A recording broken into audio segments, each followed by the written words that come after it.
नमस्कार दोस्तों, आज की कहानी उधार तो चुकाना ही होगा। ये बहुत अच्छी कहानी है, मैं आपको सुनाने जा रहा हूँ। एक सेठ जी थे। सेठ जी बहुत दयालु और परोपकारी थे। उनके पास जो भी धन मांगने आता वो उसे कभी मना नहीं करते थे, लेकिन उससे दो क्वेश्चन जरूर करते थे। पहला कि इस धन को इसी जन्म में लौटाओगे या दूसरे जन्म में। वो जैसा भी उत्तर देता वो मुनीम को बुलाते और उसको धन दे देते थे। में जो लोग ईमानदार होते थे वो तो सेठ जी से कहते थे हम इसी जन्म में कर्ज को लौटा देंगे, लेकिन जो लोग चालाक और बेईमान होते थे वो कहते थे सेठ जी अगले जन्म में हम कर्ज उतारेंगे। और बड़ी चालाकी से मन ही मन खुश होते कि देखो सेठ को क्या मूर्ख बना दिया है, भला अगले जन्म में कोई वापसी की उम्मीद कर सकता है और ये सेठ तो वापसी की उम्मीद लगाए बैठा है। ऐसे लोग मुनीम जी से कह देते कि अपना कर्ज अगले जन्म में चुकाएंगे। मुनीम जी कोई भी उससे बात नहीं पूछते थे, सिर्फ उस रजिस्टर में लिख देते थे कि अगले जन्म में कर्ज चुकाएगा या इसी जन्म में कर्ज चुकाएगा।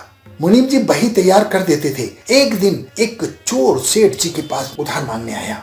सेठ जी से धन लेने के बाद उसने कहा कि ये पैसा मैं अगले जन्म में उतार लूंगा। दरअसल उसको का मकसद उधार मांगना नहीं था, बल्कि सेठ जी की तिजोरी पर हाथ साफ करना था।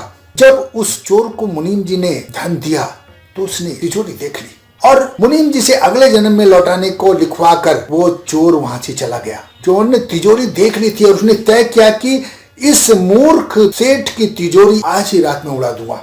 और वह चोर उसी रात सेठ जी के घर पहुंच गया और भैंसों के तबेले में जाकर रात को सेठ जी के सोने का इंतजार करने लगा। अचानक चोर ने सुना कि दो भैंसें आपस में बात कर रही हैं। वो भैंसों की भाषा समझता था। एक भैंस ने पूछा, आज ही आई हो बहन? दूसरी भैंस ने जवाब दिया, हाँ आज ही आई हूँ, सेठ जी से पिछले जन्म में कर्ज लिया था उसे उतारने आई हूँ। तब उस भैंस ने बोला कि तुम कब से हो? कि मैं 6 महीने से हूँ। सेठ जी से उधार लेने के बाद मेरी मृत्यु हो गई थी, दोबारा जन्म लेने के बाद मैं सेठ जी के तबेले में चले आई हूँ। अब दूध देकर सेठ जी का कर्ज अदा कर रही हूँ और कर्ज की रकम पूरी होने तक मुझे यहीं रुकना होगा। चोर ने जब भैंस की बात सुनी तो उसके होश उड़ गए। वो दोनों बंधी हुई भैंसों को देखने लगा और उसका दिमाग चकरा गया। वो समझ गया कि उधार तो चुकाना ही पड़ेगा, इस जन्म में या अगले जन्म में। चोर की समझ में सब कुछ आ गया। वो उल्टे पैर अपने घर गया और सेठ जी से जो कर्ज लिया था उसे तुरंत वापस कर दिया उसने और कहा, मुनीम जी मेरा रजिस्टर में से नाम काट दीजिए, मैंने आपका धन लिया था, मैंने सारा चुकता कर दिया है। दोस्तों, इस दुनिया में हम इसलिए आते हैं, हमने किसी से जो कर्ज ले रखा है, किसी से जो उधार ले रखा था उसको चुकता करना होता है, उसका हिसाब देना होता है। इस कर्ज का हिसाब इस दुनिया में ही देना पड़ता है। इसलिए कोई बेटा बनकर आता है, कोई बेटी बनकर आता है, कोई पति बनकर आता है, कोई पिता बनकर आता है, कोई पुत्र बनकर आता है और कोई माँ बनकर आता है, कोई शत्रु बनकर आता है, कोई चोर बनकर आता है।